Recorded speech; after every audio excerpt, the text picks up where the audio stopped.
Actuellement, au moment où je tourne cette vidéo, peut-être que toi, dans ta vie, tu as des personnes qui, à tes yeux, gâchent leur vie. Tu as des personnes qui, à tes yeux, font des choix qui ne sont pas cohérents et qui ne rapporteront que de mauvaises choses sur le long terme. Et donc, forcément, tu as cette envie de les aider. Tu as cette envie de les accompagner. Tu as cette envie de leur montrer le bon chemin, le chemin à suivre pour mener une vie dont ils seront fiers. Une vie déjà longue, et surtout une vie où ils seront heureux. Bien, s'il y a bien une chose que je peux te dire dans cette vidéo, c'est que tu fais fausse route. Tu ne dois pas les aider, tu ne dois pas les sauver. Laisse-les tomber. Je pense sincèrement que le meilleur moyen d'aider une personne, c'est de la laisser faire ses propres choix. Tout simplement parce que vous le vouliez ou non, la réalité c'est que les personnes favoriseront la majorité du temps toujours plus leur propre avis que l'avis des autres. Et donc, tu auras beau leur rabâcher encore et encore que ce qu'ils font est mal, au fond, ils en sont conscients et ils continueront de le faire. Je compte donc dans cette vidéo t'exposer trois types de personnes. Trois types de personnes que tu veux probablement aider, mais que tu ne dois pas aider. Ou en tout cas, pas comme tu penses devoir le faire. Le premier type de personne, c'est ce que je vais appeler la personne lambda. C'est la personne qui mène une vie simple, qui se contente de faire ce qu'elle a envie de faire quand elle a envie de le faire. Qui profite de la vie et qui profite de sa jeunesse. Sans être dans les extrêmes évidemment. Qui n'hésite pas à sortir en boîte de temps en temps, à boire de l'alcool de temps en temps avec ses amis. Qui peut-être fume de temps en temps en soirée. Qui passe son temps à parfois scroller un peu sur TikTok, à parfois se divertir, bref, une personne totalement normale. Eh bien, toi, ce que tu te dis, toi qui es actuellement dans le développement personnel et qui a cette volonté d'aller plus haut et plus loin, tu te dis que tu dois l'aider. Tu te dis que tu dois faire en sorte qu'il prenne de meilleures habitudes. Tu vas l'inviter à venir à la salle avec toi. Tu vas l'inviter à travailler sur des choses qui comptent plus, sur des choses qui sont propres à lui-même. Tu vas essayer de lui faire suivre une diète par exemple, s'il est en surpoids, bref, tu vas tout faire pour l'aider. Eh bien, sache que ce que tu fais est probablement inutile. Évidemment, comme toujours, et il faut le souligner, il y a des exceptions.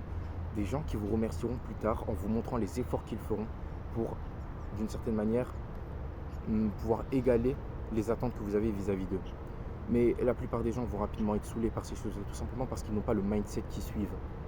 Ce que vous devez comprendre, c'est que ce qui vous pousse à faire toutes ces choses-là, toutes ces choses dures, c'est cet objectif lointain que vous avez mais que vous voulez atteindre. Ces gens-là n'ont pas cet objectif-là, donc forcément ce sera quasiment impossible pour eux de tenir sur la longueur. Tout ce que vous ferez en les aidant, enfin en tout cas en tentant de les aider, c'est les dégoûter de cette chose que vous voulez les faire aimer, et au final ils ne feront jamais ces choses-là. Ce qui fera que d'une certaine manière vous les empêcherez d'atteindre leur plein potentiel. Si vous voulez aider l'homme lambda, la meilleure des choses que vous puissiez faire, c'est tout simplement faire les choses dans votre coin. Travailler seul. Et laissez vos actions parler plus que vos mots. Arrêtez de lui donner des conseils, arrêtez de chercher à l'aider. Montrez-lui les résultats. C'est les résultats qui l'inspireront. Et peut-être qu'à la fin, il ne fera toujours pas les efforts. Mais dans tous les cas, à la fin de la journée, ce sera son problème et pas le vôtre. Parce que vous aurez fait ce que vous deviez faire. Faites les actions.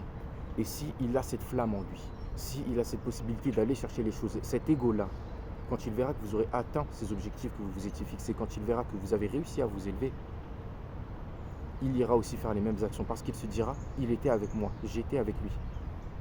On a fait les choses ensemble et il n'a rien de spécial par rapport à moi. Donc s'il a pu le faire, je peux le faire.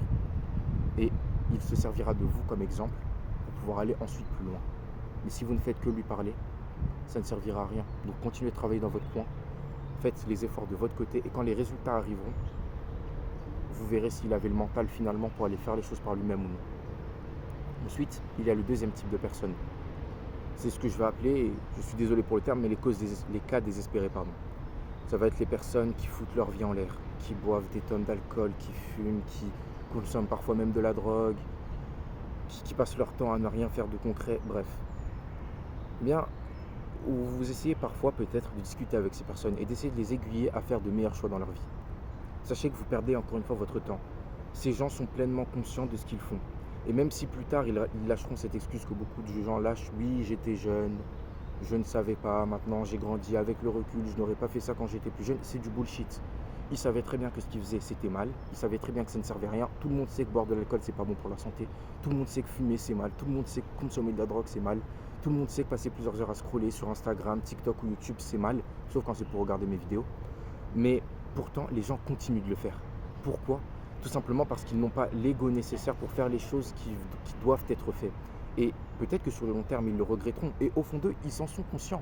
Ils savent très bien que ce qu'ils font là, ils ne le recommanderaient même pas à leurs enfants. Et ils savent très bien que dans le futur, ils regretteront d'avoir fait tout ça. Et que s'ils avaient le recul nécessaire, ils ne feraient même pas ce qu'ils font actuellement. Pourtant, ils le font quand même. Ils le savent très bien. Et ils auront beau vous lâcher les excuses qu'ils veulent, ils le savent très bien. Qu'ils aient 16, 18, 22, 23, ils le savent. Ils savent très bien que ce qu'ils font est mal. Ils le savent.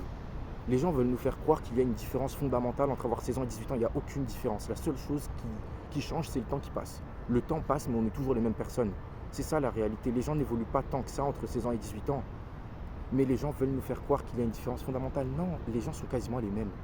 Aujourd'hui, je suis à l'université et je peux vous assurer que la majorité des gens qui sont en cours avec moi, vous m'auriez dit que c'était des lycéens.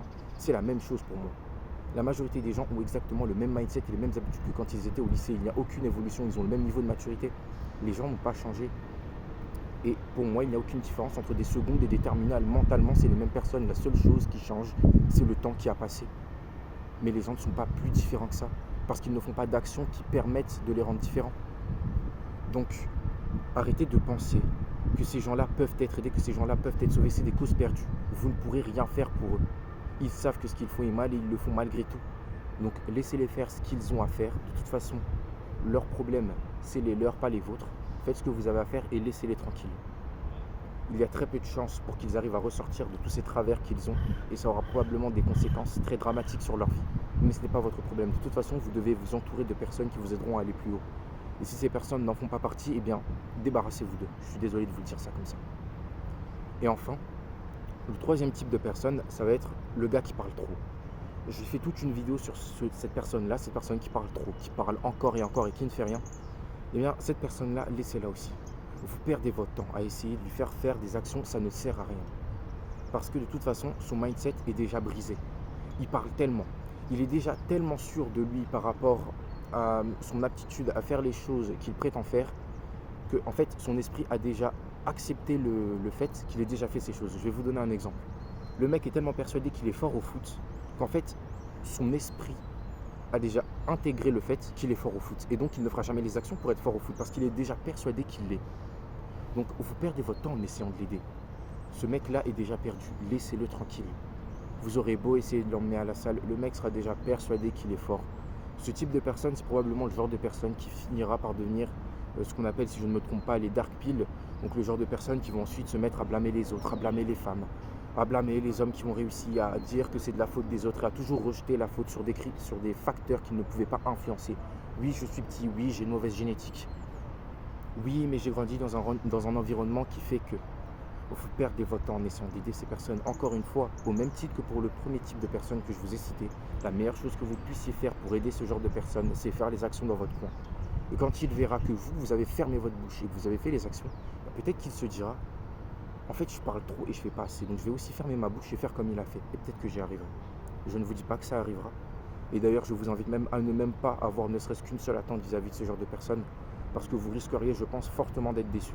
Faites ce que vous avez à faire, avancez seul. Faites les actions que vous avez à faire. Et vous verrez si oui ou non, comme pour le premier type de personne, il avait les épaules pour ensuite vous suivre et faire ce qu'il devait faire pour atteindre ces mêmes objectifs. Enfin bon, j'espère que cette vidéo aura pu vous aider. Je pense sincèrement qu'elle est nécessaire parce qu'il y a beaucoup de personnes qui dépensent leur énergie, qui dépensent leur temps qui est si précieux, leur énergie qui est si précieux, à essayer d'aider des gens qui ne peuvent pas être aidés, à essayer de sauver des gens qui ne peuvent pas être sauvés. Encore une fois, et ça c'est une citation que je veux vraiment que vous gardiez dans votre esprit, on ne peut pas sauver une personne qui ne veut pas être sauvée. Alors arrêtez d'essayer de les sauver et laissez-les sombrer, tout simplement. Et laissez-les, lorsque vous verrez qu'ils sont en train de sombrer, remonter tout seuls la pente s'ils en ont les épaules. Ne leur tendez pas la main. Ne leur tendez pas la main. Ils devront faire les choses seuls parce que vous avez fait les choses seuls. Et parce que de toute façon, la meilleure chose que vous puissiez faire, c'est tout simplement leur montrer la voie. Et ensuite, ils n'auront plus qu'à la suivre. Évidemment, s'ils viennent vous voir pour vous demander des conseils, n'hésitez pas à leur en donner. Mais n'allez pas les chercher. Laissez-les venir à vous. Enfin bon, merci à tous. Donnez-moi votre avis dans les commentaires. Est-ce qu'il y a deux types de personnes qui, d'après vous, ne méritent pas d'être sauvées? Dites-le moi. Ce sera un plaisir pour moi de vous lire dans les commentaires. En tout cas, merci à tous. C'était Improvement.